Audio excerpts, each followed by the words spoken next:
Good morning, crime community. I'm here to read out another article about Poe, developing anti-elitism and American nationality.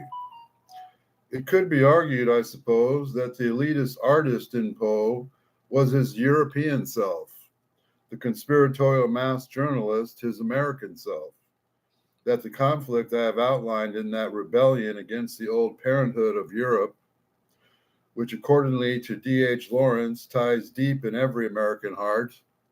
Certainly, the dislocation in Poe's literary attitudes was bound to express itself in terms of a more general dislocation, the dislocation of parent and child nations with its confused loyalties and antipathies. The issue between the masses and elite had become submerged in American journals, in that between the advocates of the democratic national literature and those whom they saw as representing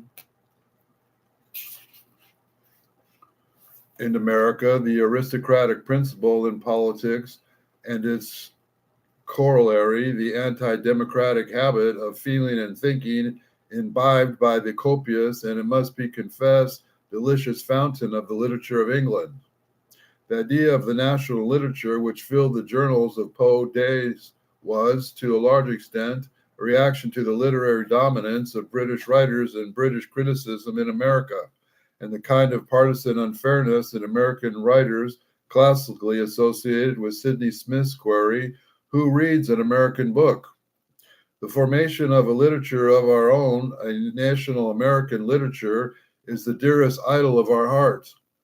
And a writer said in Knickerbocker in the early same article, "We do not despair of witnessing the time when in this country the noble language which we speak shall in structure indeed be English, but in tone, in character, in power, purely and decidedly American."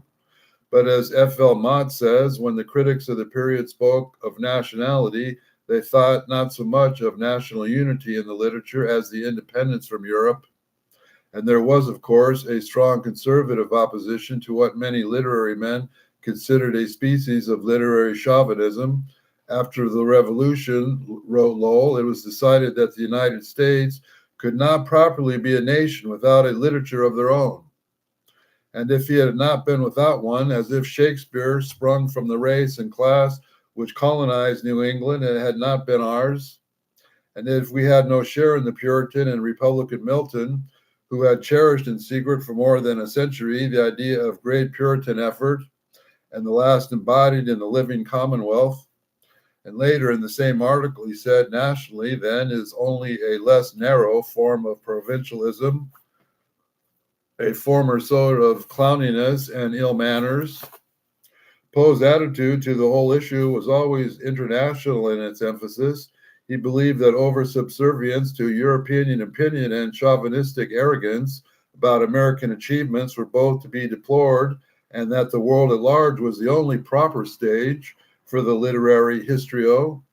But between 1835 and 1840, his emphasis seems to have fallen more on the conservative side of the controversy, although he recognized the same that some American books and articles were undervalued because of their national origin. The shift in an emphasis, which is noticeable in Poe's criticism from about 1841, may be illustrated by comparing two statements of his critical internationalism, by one in the Drake Halleck Review of 1836 and the other in the well-known Exordium of 1842.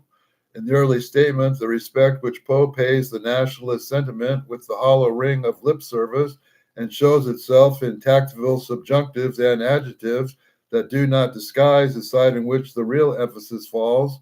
The American civility to British critical dicta, through excessive, found a shadow of excuse to the strict justice of the principle from which it issued. A slight basis of reason existed for the grotesque subservience, and even now perhaps it would be far wrong to assert that such a basis of reason may still exist. The defense rhetoric encircles an orotund encomium on the elder and riper climes of Europe, the eldest steps of whose children are among the groves of magnificently endowed academies, and whose innumerable men of leisure and of consequent learning drank daily from the august fountains in the inspiration which burst around them everywhere from out of the tombs of the immortal dead and out of their hoary and triumphant moments of chivalry and song. In 1842, Exordium, however, which largely repeats the earlier statements, this latter passage of pro-European sentiment has been excised, and while the international critical balance is maintained, there is a new wholehearted and confident identification with the national literature as its best. Poe's mature criticism usually evaluates American writing fairly judiciously against British examples in the same genres. It reflects the confidence of the exordium, however, not only in the savage attacks on subserviency to Britain and the patronizing attitudes of British reviewers, and in a sense of literary liberation expressed in terms of a representative and unified national literature, we have at length arrived at the epoch when our literature may and must stand on its own merits or fall through its own defects. He wrote in the issue of Graham's following that which in the exordium appeared. He exercised the condemnation of the Blackwood article, which served in the 1842 Hawthorne Review as an illustration of the theory of the tales of effect, and the mention of several American tales by Sims, Neal, Willis, and Irving. The rejection of Blackwood's in 1845. The process whereby his attitude changed, the rebellion against the old parenthood of Europe, can be traced in the context of Poe's journalism. Only when he recognizes that for Poe and other Americans, the voice of Blackwood's and of John Wilson was the representative voice of British literature judgment, does Poe's interest in and changing attitude to Wilson becomes understandable. Poe said in 1839 that the favorable review had been promised by Wilson for his forthcoming tales, and it is probably in the light of his desire for British recognition that one can best understand his claims in the same letter to have been properly engaged in writing for Blackwood's, as well as the latter statements that he contributed substantially to two British journals. One of his friends had clearly been led to believe him to be a contributor to Blackwood's. These references in European publication were in the life sketches he supplied to Griswold and Hearst, which also included the fabricated adult visit in Europe, and it seems likely that they too are a fabrication. They do, of course, demonstrate a similar sense of the importance of European links to literary success. When one turns to Poe's direct statements about Wilson, it is apparent that the favorable attitudes I have quoted earlier are all about to be found in the work from 1842. The review of critical and miscellaneous essays by Christopher North in that year are still favorable, but it sees clearly that Wilson's audacity and exuberance, rather than his critical power, are notable. Between 1842 and 1845, Poe is silent about Wilson.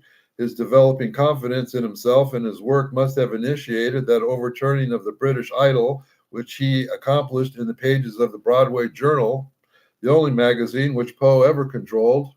After admitting in his own review that Wilson's review of Elizabeth Barrett's The Drama of Exile is the only one of merit, he puts all of the weight into the contemporaneously contending Wilson's every point, saying that with ironic wonderment, and this is the criticism, the British criticism, the Blackwood criticism, to which we have long implicitly bowed down.